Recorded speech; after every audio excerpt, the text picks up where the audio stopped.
En regardant le portrait de son fils, Sornan Dey Diop a du mal à cacher son émotion. C'est Lamine. C'est mon Benjamin, c'est mon dernier fils. Lamine a été arrêté fin juillet alors qu'il tentait de rendre visite à l'opposant Ousmane Sonko avec une dizaine de responsables de la coalition Yehui Askanoui. C'est lui avec la chemise bleue qui a le téléphone à la main. Cette vidéo a été filmée en direct par une web télé quelques minutes avant son arrestation par les gendarmes. J'ai commencé à regarder et puis tout à coup j'ai vu Lamine. Ce n'était pas une manifestation, mais ils lui ont dit participation à une manifestation interdite. Lamine a été conduit à la prison de Rebeuss, en centre-ville de Dakar. 7 mois plus tard, il y est toujours incarcéré et attend d'être présenté devant un juge.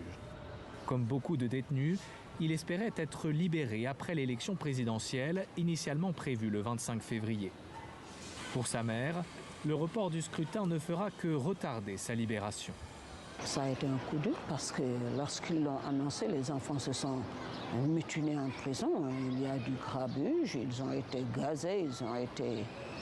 Donc, moi j'ai dit que c'était le coup de grâce pour les enfants et pour le peuple sénégalais.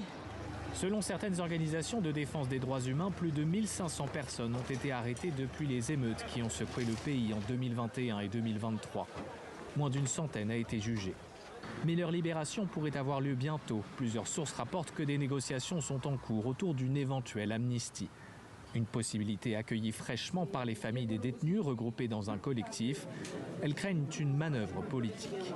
L'amnistie que Macky Sall est en train de prôner à travers les médias, c'est pour lui, c'est pas pour nous. On n'a jamais demandé à être amnistié, on demande à être jugé. Il parle d'apaisement, mais pas plus tard que vendredi. Il a placé de dizaines d'enfants sous mandat de dépôt, alors c'est lui qui parle d'apaisement. Aucun projet de loi d'amnistie n'a été examiné lors du Conseil des ministres mercredi, mais une dizaine de prisonniers a été libérée ce jeudi.